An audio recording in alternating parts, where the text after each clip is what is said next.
Simone, Ledecky, Sha'Carri, LeBron, they ain't got nothing on Tom, Gavin, and Tate. Welcome, everybody, to this very special edition of Amy and TJ Robes. We have spent so much time watching Olympics coverage, but we've been getting into a lot of sports that we don't normally get to watch. Badminton, table tennis, canoeing, fencing, surfing, judo, and a lot of that is us asking questions like, what are the rules here? What are they doing? We don't even, I mean, I've watched sports that I didn't even know existed before. So I've been doing a lot of Google searches, learning a lot about sports, and just being in general awe of the athleticism in so many arenas and areas that I didn't even know was a sport. And so one of them we got, and I shouldn't say stuck, but we got caught up in and watched every moment was skateboarding. And it was the women in particular. We didn't understand a single rule. Like, wait, she fell, she gets to go again. So they get one scratch.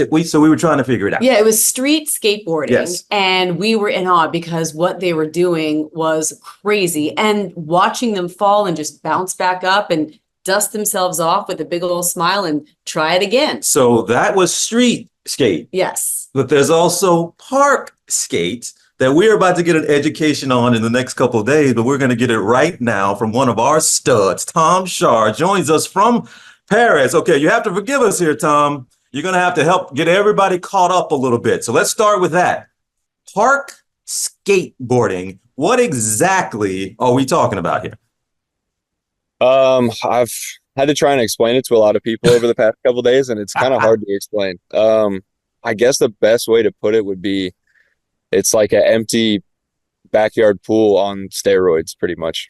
Okay. That's pretty good. All right. That's very good. And like I'm sure many of your counterparts, you got started very, very early. When I was Googling you, one of the words that came up in association with your name was prodigy. Mm-hmm. When did you start skateboarding? Oh, God. My older brother skated, and that's how I got into it. And I think I really started when I was like 4 or 5. So I've been skating for 20 years now, which is pretty crazy to say. Wow. 24 years old, been skating since you were 4. You're at the Olympics. Tell me how you're feeling right now. It's pretty crazy. If you would have told me this is where I would be when I started skating, I would not have believed you. Absolutely not.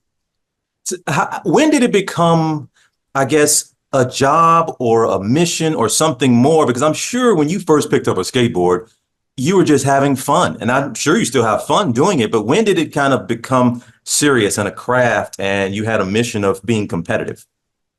Yeah, I mean, you're exactly right. I started skating just because I loved it. It's the funnest thing ever. And it still is for me. But I guess as I kind of like progressed and got better, it started kind of showing. I was doing more contests and doing better in them, and I just kind of started taking it more seriously. I don't really remember how old I was, maybe when I was like 15 or 16 or something, and then just tried to kind of really work on it a bunch, and it's paid off. I made it to Paris, so I'm really happy. Yeah, I would say so.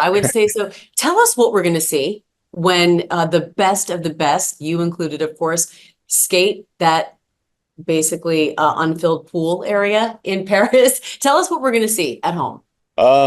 So you get 45 seconds to do the best run that you can in that time, and you get 3 tries. And it's pretty much just be as creative as you want with your 45 seconds and try and please the judges the best you can. You'll see a lot of kind of errors, and it's a lot different than street. Street's like more of a technical kind of, it's maybe a little bit harder to understand for like the average viewer, but park, I feel like, is a little easier for someone that doesn't know skateboarding as well to understand, because it's just kind of high speed and there's a lot to look at for your eyes. So how much of that is you all just winging it? Do you know exactly what routine you're going for, or you just go out there and kind of feel it and let the chips fall where they may?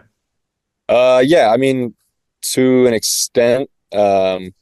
When we first start, it's kind of winging it. We have 4 days of practice, so you have enough time to kind of try and figure out the whole park.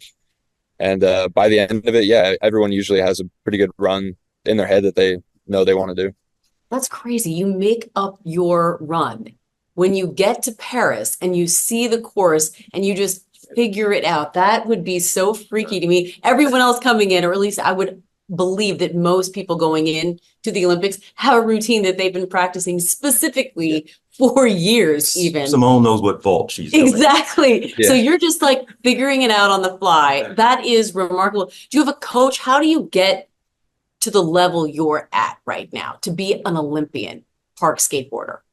I don't personally have a coach. We have the Team USA coach, Andrew Nicholas, and he's been great helping us all out.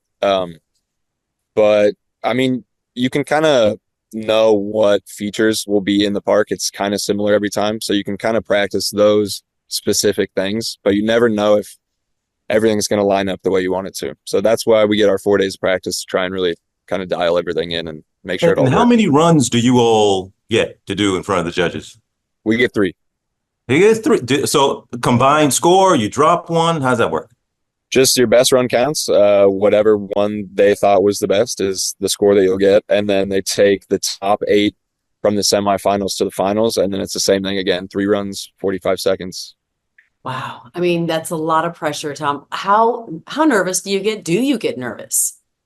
Yeah, I definitely still get nervous. It's even though I've been doing contests for I don't know how long, 15 years now probably, I still just get as nervous as I did with my first one. So what do you do before you go to quell your nerves, to get focused, to get in the zone? I mean, honestly, I just kind of try and remind myself how lucky I am to be in this position, just doing this. So I just kind of try and look at it as like a big picture instead of just dwelling on if I can do my run, just kind of remind myself that I'm just here to kind of show the world what skateboarding is supposed to be.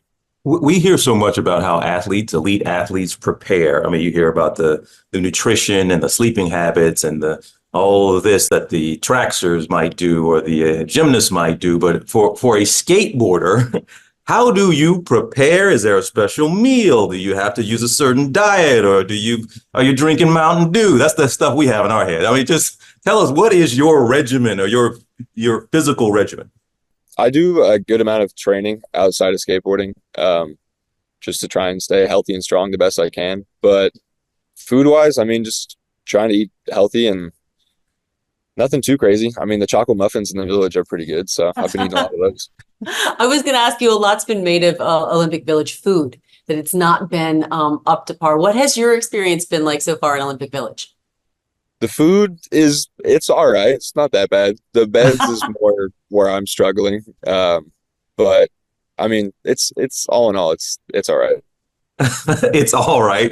What's the Olympic experience like for a skateboarder? You all, I mean, there's a bunch of big name athletes, very recognizable, and you all probably not necessarily among that group of most recognizable guys. So what's it like for a skateboarder to hang out at Olympic Village, or what's the Olympic experience been like?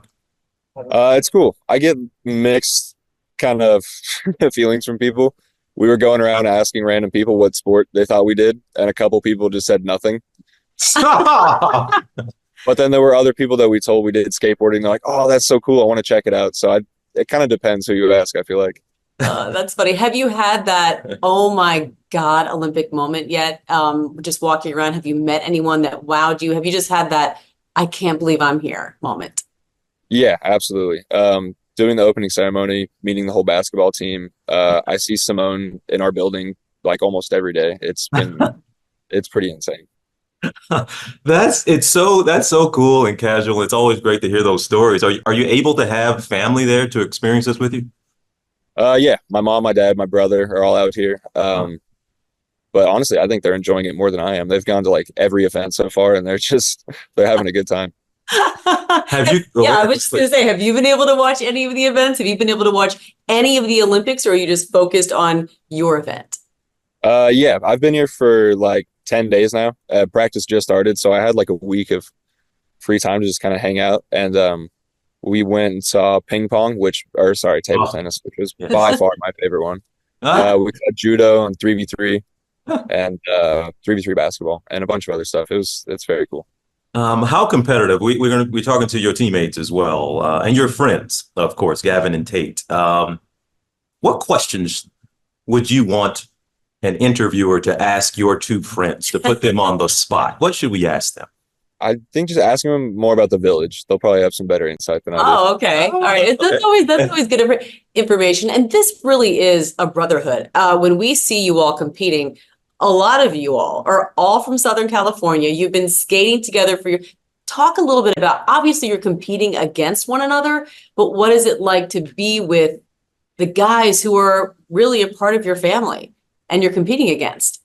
Yeah, exactly. I mean, we all grew up skating together. I've known everyone in this contest since I was 11, 12 years old. So it's really just like a big family. And we all get to do these other contests outside of the Olympics. So we're always hanging out pretty much all year round. It's really special. Well, I wonder. Well, we're going to let you go here, man. And I wonder, because you sound so chill, your voice. So I expect you to be much more intense once you get into that pool on steroids there in Paris. Tom, congrats to you, young fellow. Really, man. I assure you, no matter what time you all are on, we will be up and watching it live. I think it might be another 3 a.m. for you guys, but thank you. And you don't say break a leg to a skateboarder, right? What do you just say? Good luck. Probably not, but it works. Thank you, Tom. Thank you.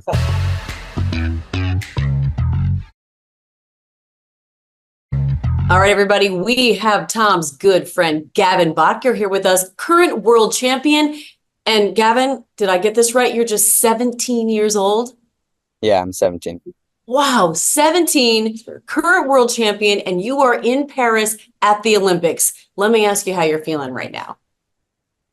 It's insane. I'm still it hasn't really settled in that I've made it. I don't know. It's crazy. That makes a lot of sense. You got other friends who are 16, 17 years old back in California, I assume. What are they doing right now? Probably just skating. And, I mean, They're right on now, summer they're probably vacation. sleeping, but So, Gavin, how did you get into the sport? I mean, we're hearing before the age of 6 or 7, y'all were already skating and doing your thing. yeah, I mean, I started skating when I was 5 years old in South Lake Tahoe. And it was just, I don't know, it was kind of random. We just went to a park and I brought a scooter, a bike, and a skateboard. And I just was kind of trying it all. And I don't know, I just stuck with the skateboard and pretty much been skating every day that I can since then. Now, Tom was telling us that you all start, of course, always for fun. Everybody picks up a skateboard and just wants to go out and have fun. I'm sure you still have fun in what you're doing, but when did it become a thing where are some folks like you just naturally blessed skateboarders, or this is something you just got to put in the time and the results will come? I think there's definitely, I'm blessed, I'm definitely blessed, but yeah, I put in a lot of time into this, so Yeah. it didn't just come out of nowhere. Were you always a goofy-footed skater? Skater, yes, I was goofy-footed, but when I first started snowboarding my first whole season, I snowboarded the whole season regular. And then on the last day, I switched to goofy. And now so explain to everyone who doesn't know what goofy, I've already Googled it, but explain to everyone who's listening what it means to be a goofy-footed skater. So when you're a goofy-footed skater, if you're standing on the board, your right foot is in front. But when you're regular, your left foot is in front. Simple as that. Have you been giving a lot of folks an education in skateboarding there in Paris? Kinda, not as much as I expected, actually.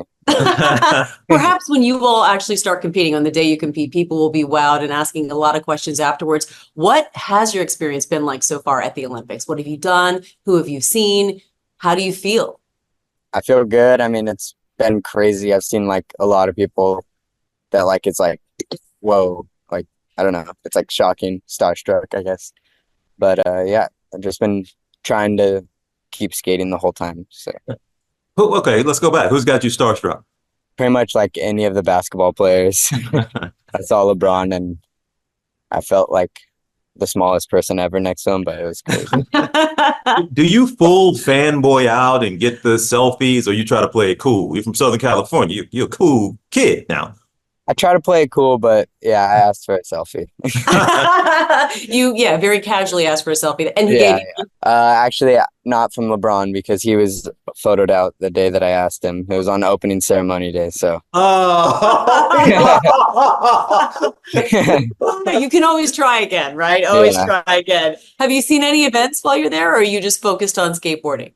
I've seen the other skateboard events, and I mean, I haven't seen them in person. I've been watching them on TV. I just haven't had the time to like get into those events. Yeah, just like us. We've been watching them on TV too. I have to, I mean, just you see the unbelievable attempts that your fellow skateboarders make, and then sometimes they crash and burn.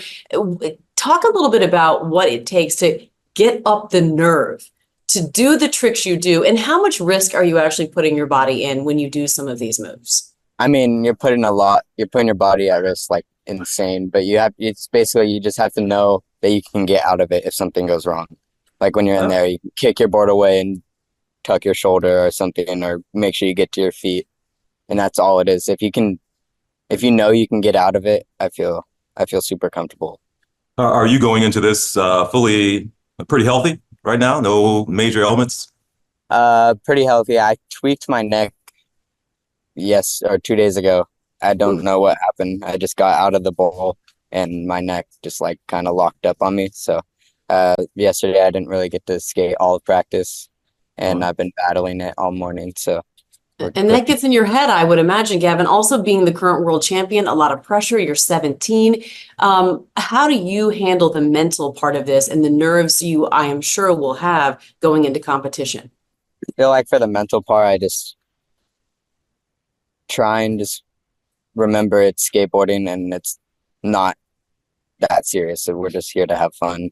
And Well, it's like this is super new for skateboarding. So I'm just stoked to be here. do you feel like an ambassador of the sport right now? Again, a lot of people about to watch skateboarding who only watch it once every 2-4 years. Yeah. Not really, but maybe after this I might. Do you have pressure on yourself? Do you say, I'm going to come home with a gold, or I want a medal? Like what have you told yourself you want to walk away from the Olympics with? I just want to walk away knowing that I tried my best, and I feel like that's all I can hope for is just to skate as good as I can and see what happens, not think about the results as much. Yeah, last couple of things here. Give us a better idea of the experience at Olympic Village. What's that been like for you? Your room, the food, the people, the friends you're making, the whole atmosphere. Are you enjoying it? Just give folks, people are so fascinated back here about Olympic Village. So what's your experience been? For a skater, I feel like it's a little bit different just because you're walking around in like baggy cut off jeans and like you're skating around and people are kind of looking at you like I've felt out of place a couple times just because like there's these huge ripped like dudes and girls, and I'm like a little guy walking around with my skateboard, and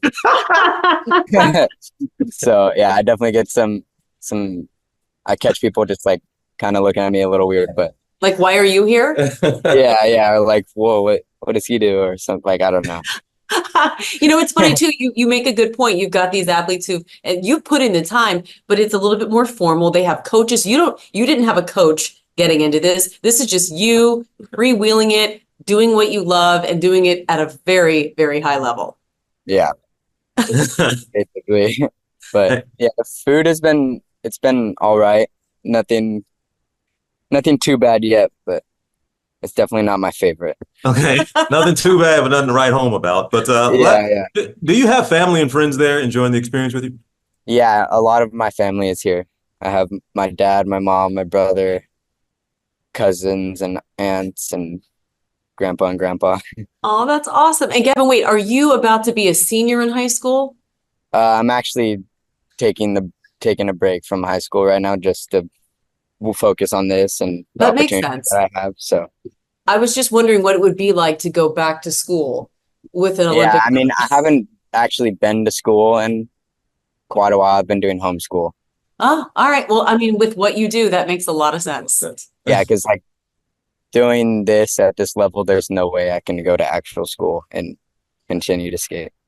I don't know, Gav. I don't know if you made the right call, man, to skip school and have to go to Paris and possibly get a gold medal. I don't know, man. I don't know if it's gonna work out, Gavin. But whatever. It's your life. You do your thing.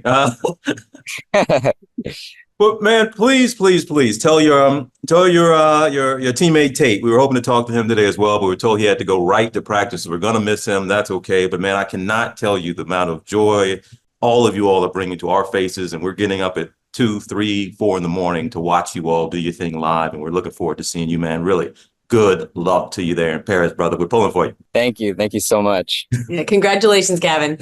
Thank you. This was awesome. See you, boss. See you. Peace.